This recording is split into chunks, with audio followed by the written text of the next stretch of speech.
The phone rang at 2 a.m. Steve McQueen picked it up. Already knowing what he'd hear, his best friend James Coburn was calling to tell him that someone they both loved was gone. Bruce Lee, dead at 32. And Steve, sitting in his Malibu house with the phone pressed to his ear, realized he'd failed the one friend who'd actually saved his life. The man who taught him to fight. 1964, Los Angeles. Steve McQueen was at the top of his game. The Great Escape had made him a superstar. Money was pouring in. Offers were everywhere. But Steve was restless, angry, constantly in fights, bar brawls, set conflicts, street confrontations. The violence that had protected him as a kid was now threatening to destroy him as an adult. One night, after a particularly ugly incident outside a Hollywood club, his friend James Coburn pulled him aside. "Steve, you need to meet someone who can teach you to channel this rage instead of being controlled by it."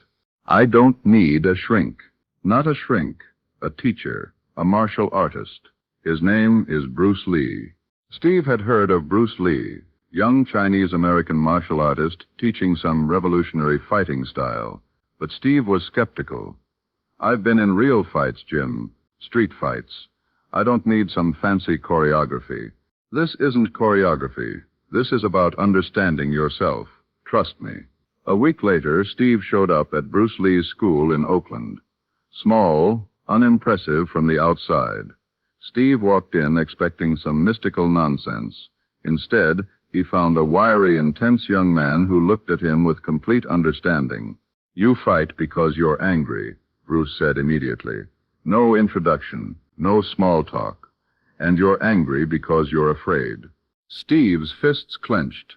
"I'm not afraid of anything. Everyone's afraid of something, but most people don't express it with violence. You do. Why?" What happened in that first session would change Steve's life forever. Bruce didn't teach Steve fancy kicks or elaborate forms. He taught him something more fundamental: awareness of his body, of his emotions, of the difference between reaction and response. "When someone threatens you, what happens?" Bruce asked. "I hit them." "Before that, what happens inside?" Steve thought. "I don't know. I just react." "Exactly. You react. You don't choose. And that means you're not in control. They are." Bruce stepped closer. Real power isn't about being the toughest. It's about being in control of yourself. When you can choose not to fight, that's when you're truly dangerous. Over the next months, Steve trained with Bruce, not just physical training, philosophical training, learning to observe his anger instead of being consumed by it, learning to channel his intensity into focus rather than violence. But more than that, Steve found something he'd rarely experienced: a real friend. Bruce didn't care about Steve McQueen, the movie star. He saw Steve McQueen, the person, the scared kid underneath the tough exterior, and he accepted all of it. "You know why you fight," Bruce said one day after training. "Because you think if you're aggressive enough, threatening enough, no one will see how vulnerable you really are. But I see it, Steve, and it's okay. Strength and vulnerability aren't opposites. They're partners." Steve, dripping sweat, said quietly, "No one's ever said that to me before." "Then you've been around the wrong people." The promise is, as their friendship deepened, Steve and Bruce would spend hours talking, not just about martial arts, about life, about fears, about dreams. Bruce had dreams of revolutionizing martial arts in America, of making it accessible to everyone, not just Chinese students, of breaking down the barriers that kept Eastern wisdom from Western students. "But the traditional masters hate it," Bruce confided.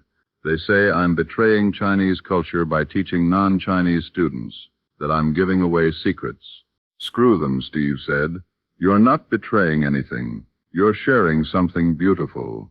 That's not betrayal. That's generosity. You understand because you're the same way. You fight the studio system. Refuse to play by Hollywood rules. We're both rebels, Steve. That's why we get each other." Steve nodded. "Promise me something, Bruce. Don't let them break you. Don't let them turn you into something safe. Stay dangerous. Only if you promise the same thing." They shook hands. Two rebels, two fighters, two men refusing to be controlled. But Hollywood had other plans. Minus 1,966, Bruce Lee was trying to break into acting. He'd created a concept for a TV show, a martial artist traveling the American West, revolutionary unique, perfect for him. But the network had concerns. He's too Chinese, they said. American audiences won't accept a Chinese lead. What if we cast David Carradine instead? He can learn the moves. Bruce was devastated. His concept, his vision, his story, given to a white actor. Steve was furious. This is bullshit. You created this.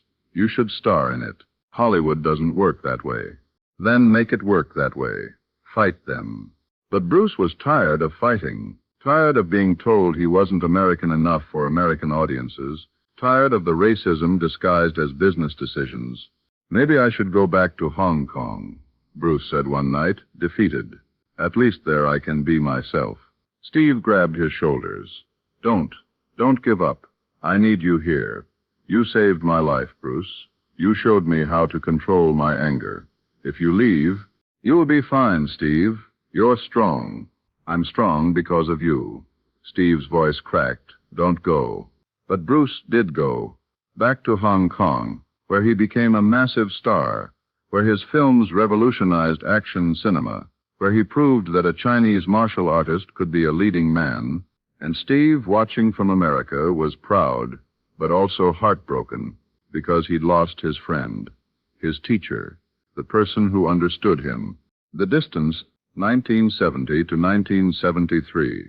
Bruce Lee was making films in Hong Kong. The Big Boss, Fist of Fury, Way of the Dragon, Enter the Dragon, each more successful than the last, each proving that Hollywood had been wrong. Steve and Bruce stayed in touch. Letters, occasional phone calls. But it wasn't the same. The distance, physical and emotional, grew. Come back, Steve would say during their calls. For what? To be told I'm not American enough again? I'm building something here, Steve. Real power, real success, on my terms. I miss training with you. Then come visit. Come to Hong Kong. But Steve never did. Too busy. Too many films. Too many obligations. The excuses were endless. The truth simpler. Steve was afraid. Afraid that Bruce had moved on, had found better students, better friends, that Steve had been replaced. What Steve didn't know was that Bruce needed him just as much. July 1973. Bruce called Steve. His voice was different, strained. I need to tell you something. What's wrong? I've been having headaches, seizures. The doctors don't know what's causing it. They say I'm working too hard, that I need to slow down. Steve's chest tightened. So slow down. I can't. I'm so close, Steve. Enter the Dragon is about to be released in America. Warner Brothers. Major studio. This is it. This is my chance to prove that a Chinese actor can be a Hollywood star. I can't stop now. Bruce, your health is fine. I just need to push through. Once Enter the Dragon succeeds, once I prove them all wrong, then I can rest. Steve wanted to say more. Wanted to fly to Hong Kong. Wanted to grab Bruce and force him to stop. But he didn't, because he understood. Understood the drive. The need to prove yourself. The inability to stop until you've won. Just be careful, okay? Always am. It was the last time they spoke. The call, July 20th, 1973, 2 a.m. The phone rang. Steve answered, groggy. Hello. Steve, it's Jim. James Coburn's voice was thick with emotion. Bruce is dead. The words didn't make sense. What? He collapsed this afternoon in Hong Kong. Brain edema. They couldn't save him. He's gone, Steve. Bruce is gone. Steve sat up, the room spinning. No, that's not. He was fine. We just talked. I know. I'm sorry, Steve. I know how close you two were. After Jim hung up, Steve sat in the dark, numb, disbelieving. Bruce Lee, the man who'd taught him control, who'd shown him how to be strong without being violent, who'd understood him better than anyone, dead at 32. And Steve had never visited, had never gone to Hong Kong, had never told Bruce how much their friendship meant, how much Bruce had changed his life, saved his life. The guilt would consume Steve for years. Steve flew to Hong Kong for the funeral, saw Bruce's body, still couldn't believe it. This vibrant, powerful man, reduced to silence. Bruce's wife, Linda, approached Steve.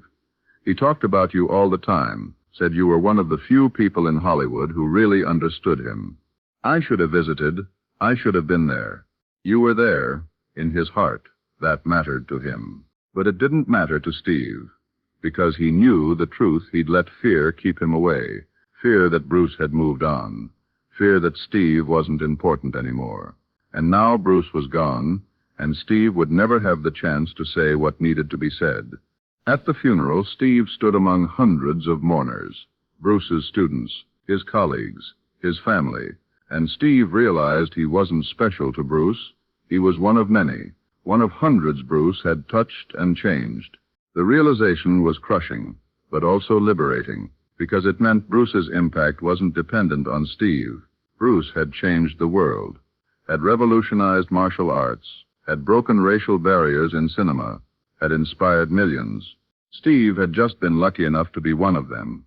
The student becomes the teacher, 1974, 1 year after Bruce's death.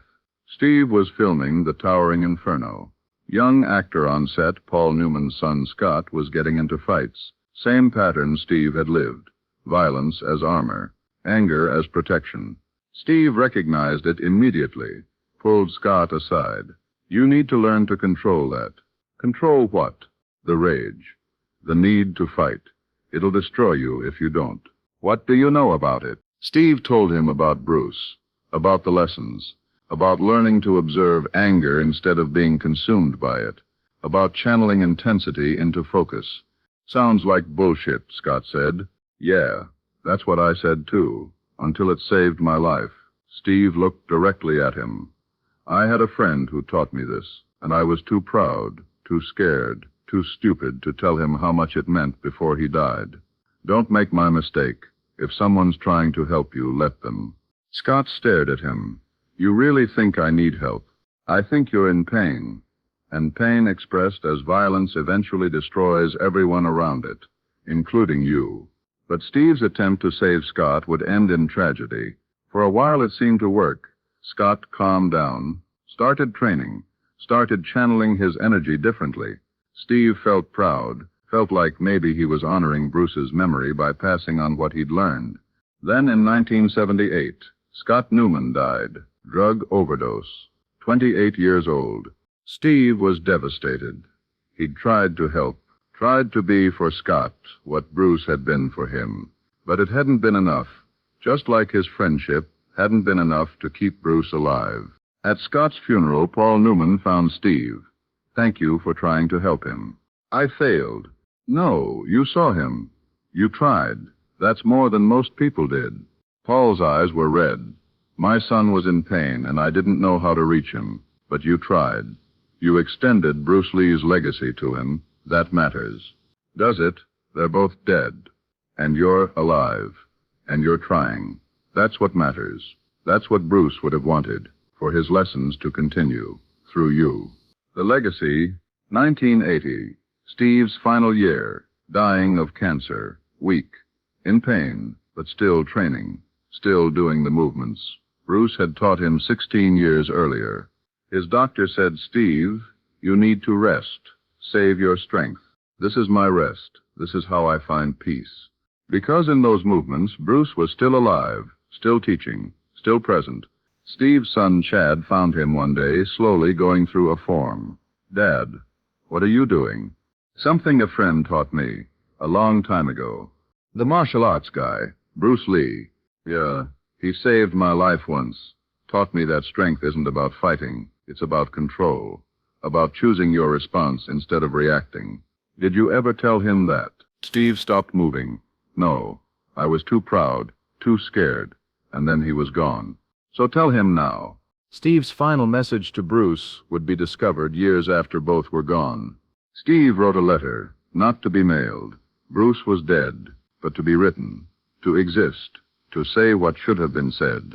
Dear Bruce, I've thought about writing this 1,000 times, but I always found an excuse.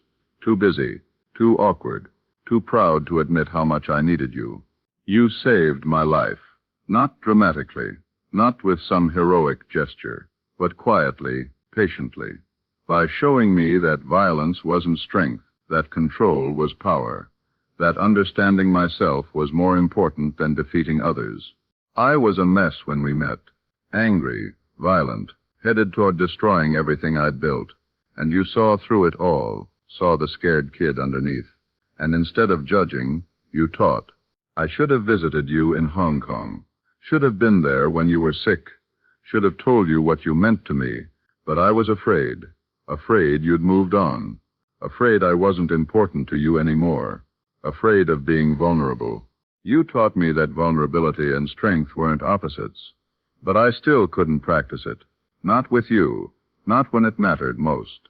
You died proving Hollywood wrong, proving that a Chinese actor could be a leading man, could revolutionize cinema, could change the world, and I'm so proud of you for that, but I'm so sorry I wasn't there to see it. I tried to pass on what you taught me, to help others the way you helped me. I failed more than I succeeded, but I kept trying, because that's what you would have done. I'm dying now, cancer, few months left, and I find myself doing the movements you taught me, finding peace in them, finding you in them. Thank you for seeing me. Thank you for teaching me. Thank you for being my friend. I love you, brother. I hope you knew that, even though I never said it. Steve. The letter was found in Steve's personal effects after his death. His family gave it to Bruce's widow, Linda. She wept reading it. He never told Bruce this? She asked. No. He wrote it in his final months, but Bruce was already gone. Linda held the letter to her chest. Bruce knew. Trust me. He knew. The friend who saved him. The story of Steve McQueen and Bruce Lee isn't just about two famous men. It's about what real friendship means, about seeing someone's pain and choosing to help instead of judge, about teaching without ego, about connecting without agenda. Bruce saved Steve by seeing him, really seeing him. Not the movie star, not the tough guy image, but the scared, angry kid underneath. And instead of being threatened by that vulnerability, Bruce honored it, taught Steve how to honor it too. Steve tried to save Scott Newman the same way, tried to pass on Bruce's gift. It didn't work, because you can't save everyone, but you can try, and the trying matters. In 1993, 20 years after Bruce's death, 13 years after Steve's death, a martial arts instructor in Los Angeles named Dan Inosanto, Bruce Lee's protege, was teaching a class. A young actor walked in, angry, violent, familiar pattern. Who sent you? Dan asked. No one. I heard you knew Bruce Lee. I did. Why does that matter? The young actor struggled with words. Because I'm messed up. Angry all the time, getting into fights. And someone told me Bruce Lee helped Steve McQueen with the same thing, that he taught him control. Dan smiled. He did.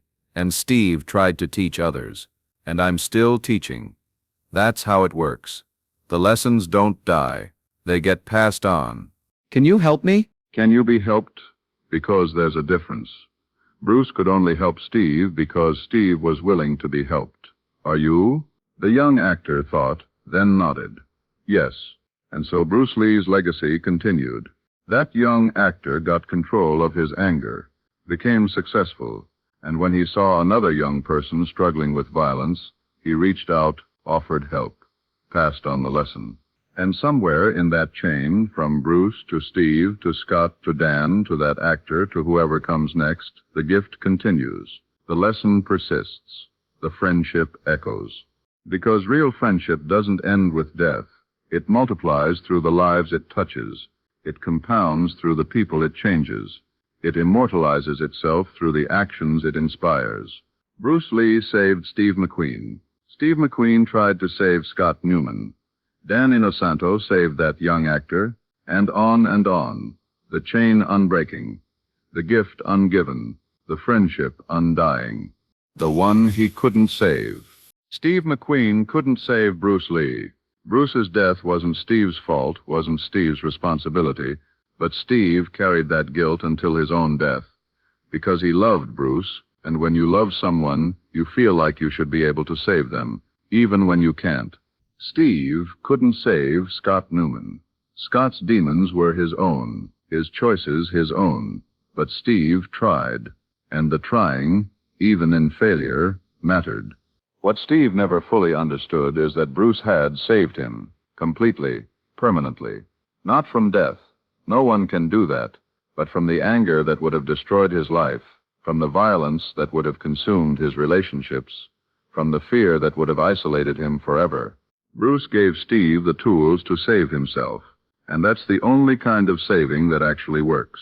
The phone rang at 2 a.m. Steve McQueen picked it up, already knowing what he'd hear. Bruce Lee was dead, and Steve realized he'd failed to say what needed saying, failed to honor the friendship while he had the chance, failed to tell Bruce what he meant.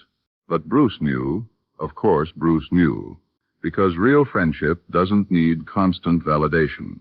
It exists in the actions, not the words, in the changes made, not the thanks expressed, in the legacy passed on, not the gratitude spoken. Steve McQueen was a better man because of Bruce Lee.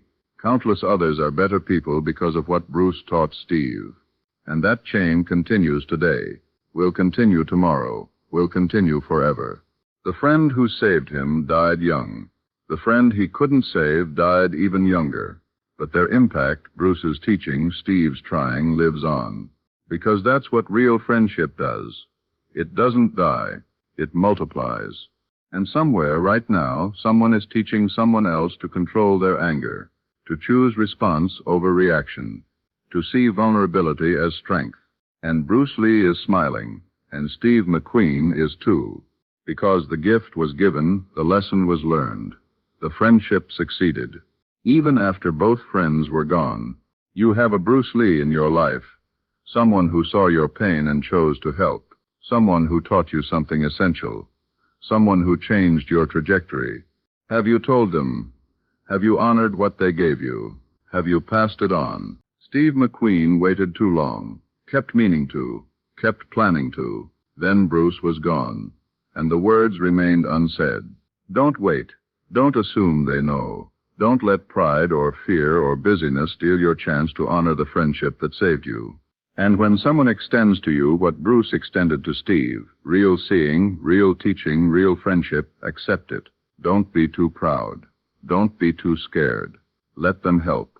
Because you never know how long you have. Bruce had 32 years. Steve had 50. Scott had 28. None of them knew their time was short. Tell your Bruce Lee today what they mean to you. Honor the friend who saved you. Pass on what they taught you. The chain only continues if you continue it. Be the next link. Be the one who saves someone else.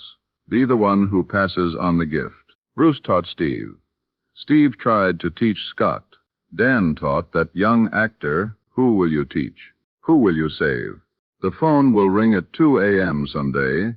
Someone you love will be gone, and you'll wish you'd said what needed saying. Say it now, while you can, while they can hear it. The friend who saved you is waiting.